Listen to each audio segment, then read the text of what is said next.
Right, we are going to have a go at fitting the Expedition roof rack, that box there, on, obviously, the roof of our Land Rover Defender. So, right, why do we want to put a roof rack on? I guess if you want to carry loads, I'm not sure how good it is for being a roof tent thing or that, but we'll have a look at it, we'll get it on. But before you fit the roof rack, you have to have fitted the roof rails, these railie bits that go front to back, and we'll put the link to that video, we've done that up there somewhere.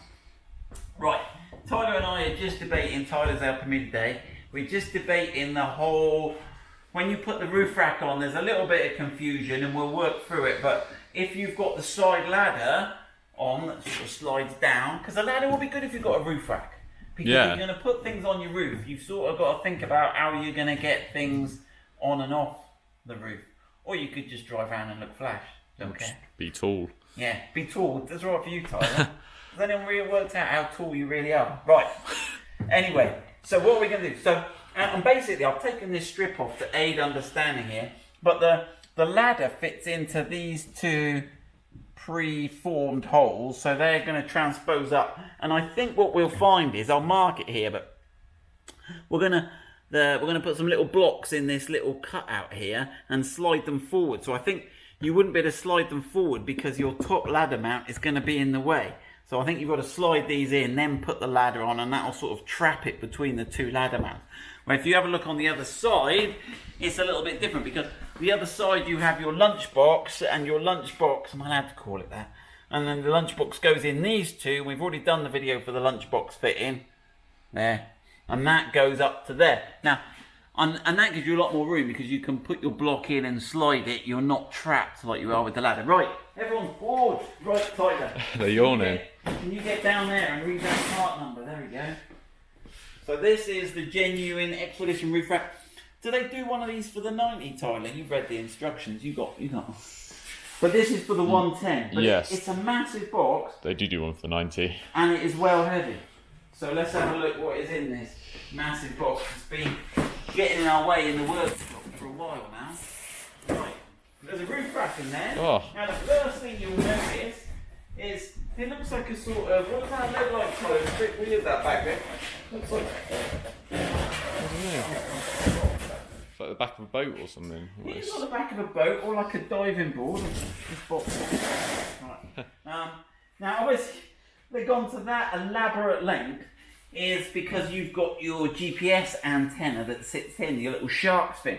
And I think they've, obviously it's not that big, but I think they're worried about loss of signal and stuff. So be warned, you might get reduced reception on your radio / GPS sat-nav with a roof rack. So I guess they could have stopped it shorter, but then you wouldn't have the length. And it's also interesting, Tyler, people have commented that the Defender looks wide from the front but thin from the back, and you can really see that on this roof rack, can't you? It really does taper towards the back. Right, what have we got, Tyler? We've got some instructions or something here. It tells us how much we can't put on there. There you go. We've got to evenly distribute the weight. We'll have a look at that. What's that one? Is that the max 20 kilograms? Do you reckon that's on this rear bit here? I'd hope so. I don't know. Anyway, we'll have a look. We ain't got a clue what's going on. Right, what have we got in here, Tyler? Right, we've unpacked that box, and what have we got, Tyler? We've got a load of these. We saw these when we did I was debating whether there's some vortex reduction staking, but so they're going to be the strips that go in the top of the crossbars, I think. But obviously you can slide in the crossbar, you can slide those T-section nuts. We'll have a look at that, how you get them in for mounting your mountain bike bits. Yeah. What are these lovely looking things? Oh, God, there's some weight to them, haven't they? Yeah, they're a bit heavy. Whoosh! They're going to break my table. Basically what's holding it onto the car, I think. So they have got some solid weight to them. They're going to tell us what they're made out of, Tyler.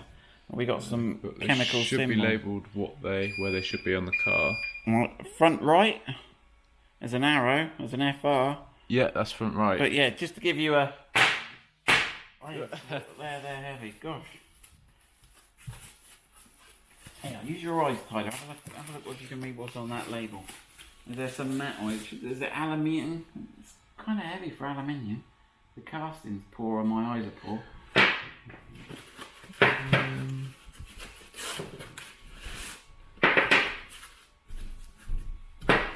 Even I can't see any.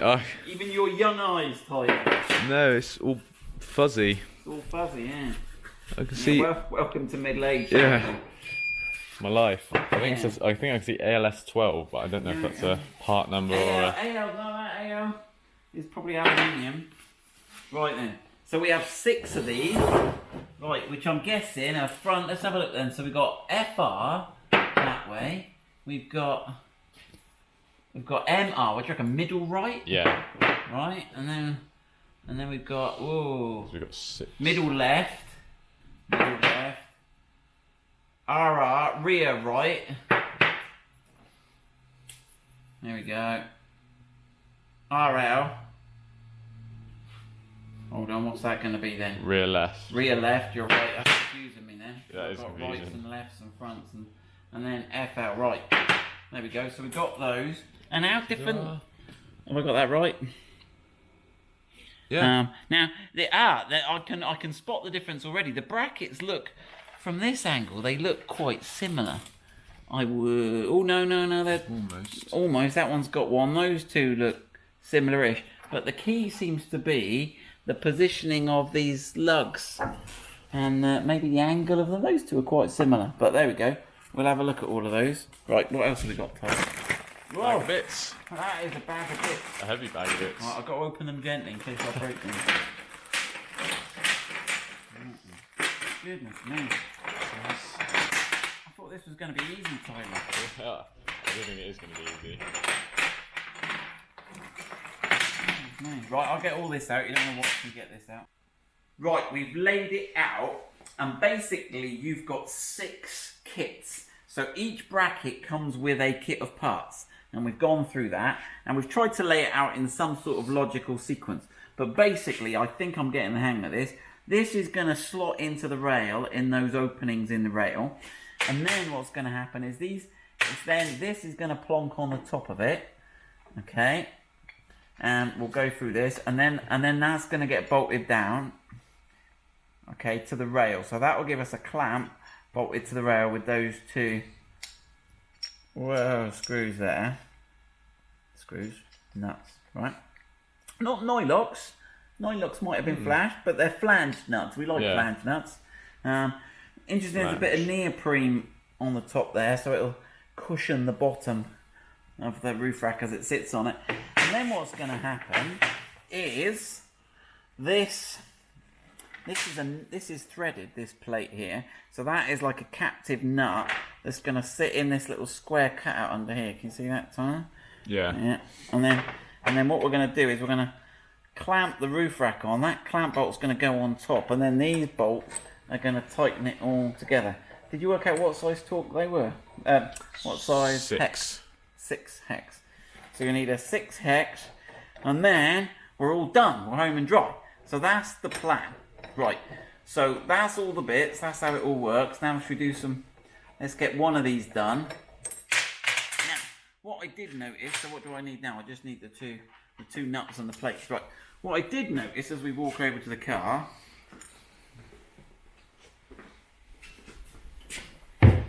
is I can see what they've done here. These clever guys at Land Rover. So that obviously goes into the opening area. So there's only one bit, and you have to sort of like hoop it in, and then that's going to hopefully slide forward. Yeah, he's quite a good fit in there. Right. Now what they've done is they've given us these grooves here. Now obviously this groove, this little tongue, will fit into the narrow part of the slot anywhere along its length. But this wide one here, by the way, I'm doing the front left here, it's got FL written on it. This wide one can't fit in the bit of slot. It's going to locate just at the start of the opening, I think. So if I put that on, right, and then we can rev it backwards a bit till it goes there. But I think what we're going to do is push it forwards until it stops on that rear tongue, because as it narrows to go to the narrow bit, that's got it located. And then, we're going to need this is lush, Tyler. What they've done is they've left us these 2 big gaps in the in the bracket, they've thought about how we're going to tighten those two nuts up. So they've left us so we can get a nice extended 30mm socket.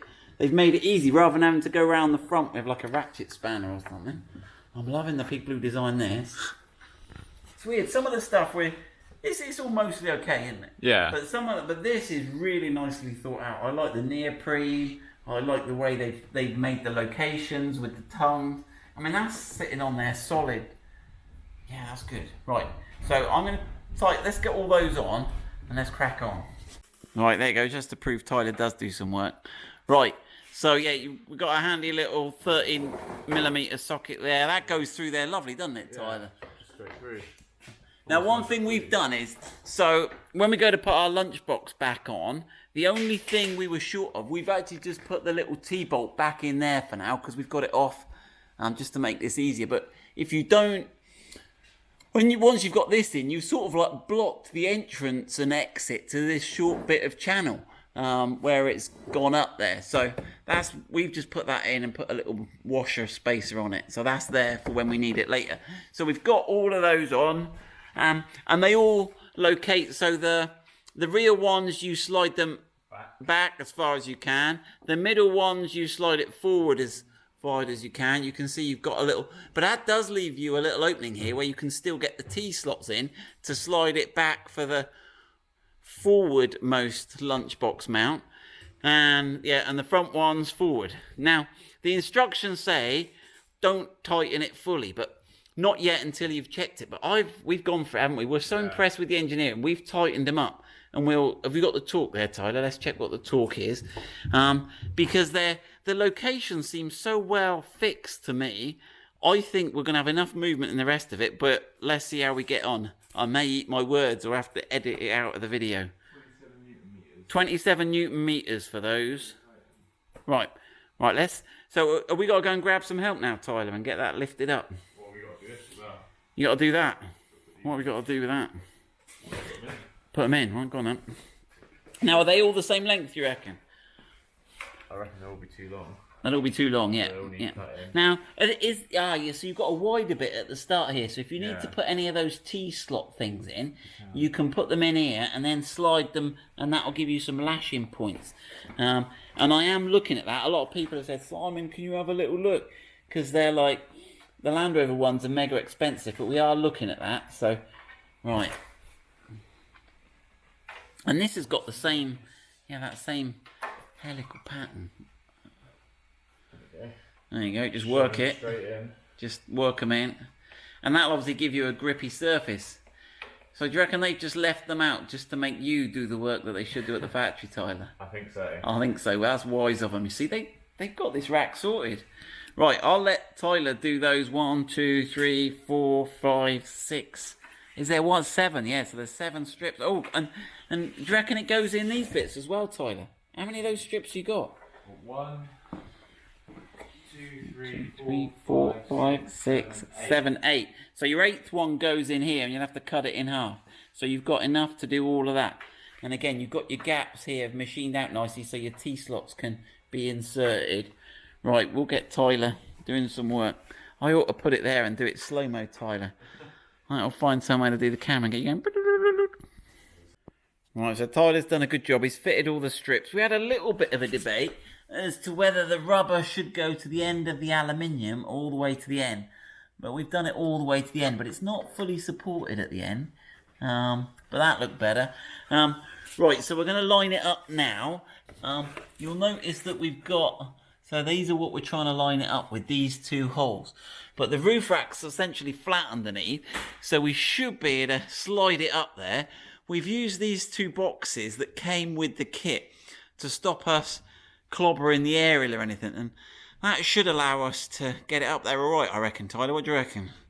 So obviously we've got the car down on the suspension, and we did that extra little bonus thing on the back door where you can press to lower it. Right. Here we go. Let's have a look if we can do this. What time? Where do you eat a bit, Tyler? Not this morning. Not this morning. I don't actually know how heavy this is. Oh, it's not too bad, is it? No. Oh, yeah, I've got it served. Yeah, build it up. Right, here we go.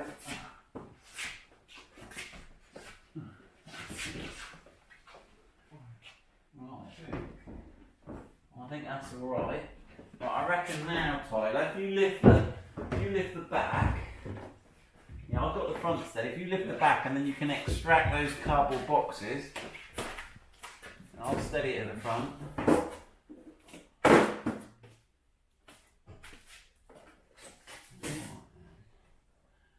Right, now let's have a look. You can give me the camera. Let's have a look how we're doing. So that's all sat on top of the... And what we've got to try and do now is line up these holes. I can't even see myself. And what we've got, so you've got to make the fitting up like so, and we'll try and fit these, and let's see if our location, or we may have to loosen them and adjust them slightly. Right, let's have a look how we're looking. Right, so I'm up on the roof now. Andy, we've got a roof rack. So there you go, Tyler. You're going to try and drop that. We can see a bit better now. Lined it up. You got the two holes at the top there. And that drops in there. Straight in. And then we've got that metal plate. It's got a line up underneath. Yeah, do you want me to... Let me hold that underneath for you. Alright, there you go. You have a go. Again, it'd be nice if those bolts had a bit of leading, wouldn't it? Yeah. Alright, how are we doing? Try the other one. To the rear one felt like it clicked in. Has that got it?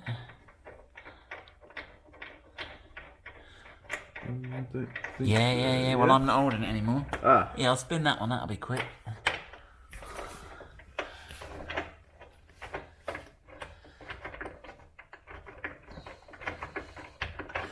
Yeah, do the other one a bit because the head's coming up towards the top of the...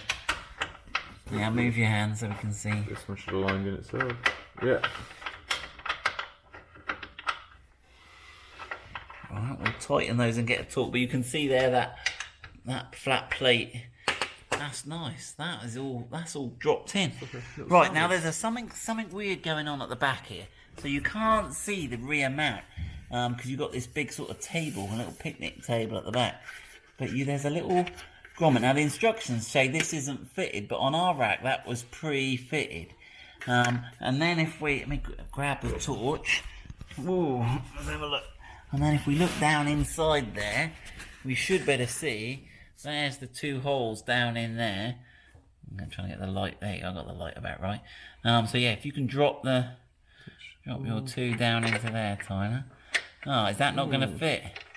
Hold on a minute. Maybe you've got to drop the flat plate in first. Take the bolts out and see if the plate will twist in there. Do you see what I mean? You might have to slot it in. Yeah, and then rotate it. Yeah, and use the bolts now. That's it. Yeah. Yeah, there we go. We worked this out. And then poke those through. Are they lining up? Nearly. It's hard to tell. Yeah. Let me have a look. Right, so we've had a look, and it's almost not going straight down. It almost needs a little cutout in this plastic. So we have to just sort of wind it in a bit because it's catching on the sides. But once it gets square enough, it will go through then. And let's see if we can do the same with the other one, Tyler. See if that other one will... But I'm not going into anything yet. Just getting it through there. Because it's lined up, as it were. It just needs to... So I think these are the trickiest bit we've had so far with this roof, right? It's all going to plan. Right, we'll get those two through and then come back and have a look. Right, so we did the rear bracket wasn't quite lining up, but it wasn't too big a deal. We just have to undo those two nuts under there with the the ratchet spanner. So we just got a ratchet spanner on. That was easier than the instructions saying you have to take it off again, wasn't it? And we just slid it backwards and forwards. So that's not too bad. And that's all lined up. We'll get the other side done and then put the cover back in. What else have we got to do then, Tyler? We should have a look at it then. Right, let's keep going. Right, that's all fitted. We didn't even need to adjust this rear bracket. So if you position all the brackets, maybe we didn't get that one right. Everything did fit into place. I'm going to give this a 9 out of 10, Tyler. In terms of fitment, ease, location, quality of fixings, I reckon that's as good as you can get for a big roof rack like that. I was pretty impressed with that. Yeah, I was impressed. Yeah, really good. It's expensive. I forgot the price. I'll have a look at the price. I'll put the link to the price below. Right, let's talk about a few things. So, right, you're going to get some wind noise. Each of these, I don't know if you noticed, but each of these is a sort of wing aerofoil shape, each of these bars. But this front section here, they've obviously created this sort of wind down. And it looks like they've gone to some effort to create this. So I think this is probably an attempt to reduce wind noise. Sunroof. So wind noise, you're going to get some wind noise. You're going to get some drag, which is not good for economy. Sunroofs. So if you've got a sunroof, we don't have a sunroof, this is going to limit your rays of light getting in and your upward vision. It's also going to limit the amount, if you've got an opening sunroof or sliding sunroof, I think that's going to play havoc with noise. So I think you need to think, if you're speccing a new Defender and you're thinking, oh, I want the Explorer pack, I want all that, I'd be thinking twice about ordering one with a sunroof and a roof rack. But it's personal choice, up to you. Right, how easy is it to remove? Some people say, I don't want to use it all while I'm commuting long distances, but I might want to go away for a week and use it. I mean, you've got to undo those. You could leave these on. It's not too bad a job to take it all off, is it really, Tom? No. It's not too, I was going to say, now we've done it half an hour. If that, it's not complicated, just doing the process 6 times. But you're going to have to just climb up there and get everything. Right, what else was I going to talk about? So that's sunroof, wind noise, drag, demounting it. We haven't taken it outside yet, but you can see, I don't think we're going to get a problem with GPS reception. You can see they've put a big area around that. Right, one thing we did think, we have here our Project Discovery 3, and you can jump up there, Tyler, and have a look. And on this one, I think this roof rack's quite cool because it's got this frame around it. So whatever you put in is not going to sort of slide about too much. So I'd say I think it would have been cool if it had had a frame, because that one, if you look over there, Tyler, it's just flat, isn't it? There's no... It's like a plate. A big plate. Other things we need to look at is light bar mounting. So obviously you've got that front there. One advantage of having a roof rack is you can mount additional lighting, be it work lights or front lights. So that's one thing we need to look at. Well, that's cool. I've never been up here, Tyler. What's all that about? Got massive plates with anti-slip tape. It's a good one. I don't think that's factory. I think they've added that. But there we go. That is the roof rack fitted on the Land Rover Defender 2020. Good luck with that. Right, one thing Tyler's just asked, and it's a good point. I'm sure there'll be more come up in the comment section. But he thought, why would you have this roof rack as opposed to just crossbars? And interestingly, when we fitted the crossbars, we only fitted 2. You can fit, and we've done it on the Disco 4, you could easily fit 3 crossbars on it if you wanted to take a big load. It's a good point. If you had the crossbars, they're easier to demount. You could still get a big sheet of 8x4 plywood or something big. It would still give you a good shelf. You'd get less wind noise and drag. You could still use your sunroof. So I think you would have to, if you've got a roof tent or you've got something like that, you might need the roof rack. I'm not sure. I've never done a roof tent. It's a good discussion point, Tyler. I don't know. I think you'd have to, I guess if you had loads of suitcases, you'd struggle with so say you were going on expedition, I guess you're going to have jerry can up here, some those pelly cases with all your stuff and your food and stuff. That would be harder to sort of arrange just over 3 lateral crossbars. But if you just carry in wood, plasterboard and canoes and long stuff, you'd be alright with just the 3. There we go, discussion.